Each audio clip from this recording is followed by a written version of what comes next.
France Inter.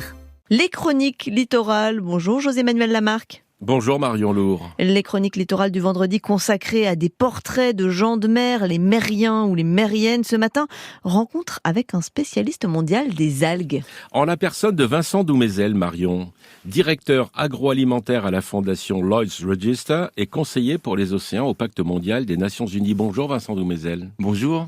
Qu'est-ce que c'est que la fondation Lloyd's Register ? C'est une fondation anglaise qui est active depuis près de 300 ans et qui finance beaucoup de projets liés à l'océan et à la sécurité, notamment en mer.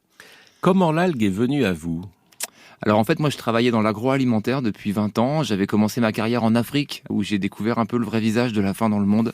J'ai passé une bonne partie de ma carrière dans le secteur agroalimentaire à essayer de trouver une solution à cette faim dans le monde et j'en ai pas trouvé. Et non seulement il n'y en avait pas, à savoir qu'il y a 1 milliard de personnes qui aujourd'hui meurent de faim, mais je réalisais au fur et à mesure que ces systèmes alimentaires étaient devenus les plus gros contributeurs au changement climatique, aux pollutions des sols, à la rareté de l'eau, à la perte de biodiversité et dans une certaine mesure à l'accroissement des injustices sociales.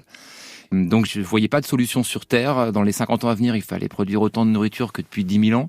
Et dans le même temps, les systèmes en place détruisaient notre écosystème. Et donc les algues ?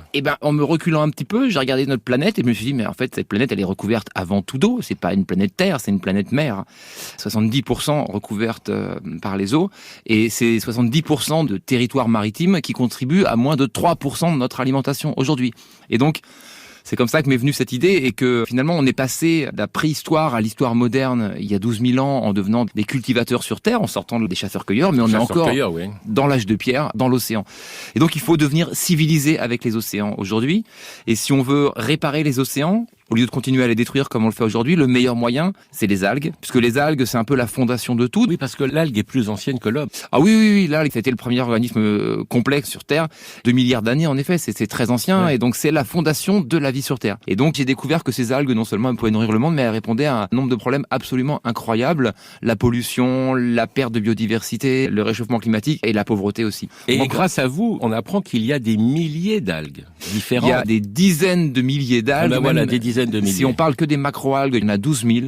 Et donc, l'algue, aujourd'hui, c'est l'alimentation, c'est la pharmacopée, c'est notre avenir. C'est le remplacement du plastique. Et on fait des bouteilles d'algues. On fait des bouteilles d'algues, tout à fait. Il y a plein à la place du plastique. Exactement, des bulles comestibles en algues où on va manger l'emballage. Donc en effet, il faut arrêter de voir les algues comme quelque chose de visqueux et de malodorant sur lequel on marche sur la plage. Les algues font partie de notre avenir.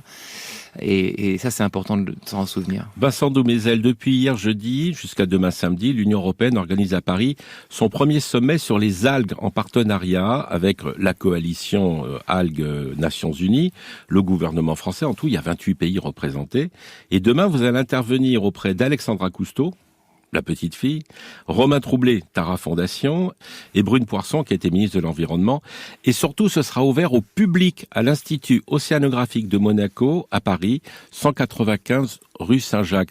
Tout découvrir sur les algues, c'est demain et c'est gratuit. À 10h, tout à fait. Ça commence à 10h, c'est gratuit et on vous attend. Il y aura des choses pour les enfants, donc venez en famille. Il y a le CNRS qui a préparé une exposition magnifique sur les algues avec des choses à voir. Donc venez, et puis beaucoup de produits à goûter et à découvrir avec des chefs qui vont nous expliquer comment on cuisine les algues aussi. Des très très grands chefs. Et comment on se soigne avec les algues. Et ça, on vous le dira demain aussi. Merci à vous, Vincent Doumézel. Vincent Doumézel, je rappelle votre ouvrage, qui est un ouvrage de référence sur les algues. Aux États-Unis, ça fait un tabac en ce moment. C'est Matt Damon qui l'a présenté. Ça s'appelle La Révolution des algues et aujourd'hui, c'est en poche chez J'ai lu. Tout à fait. Bonne journée, Marion Lourd. Bonne journée à vous, José-Manuel Lamarque.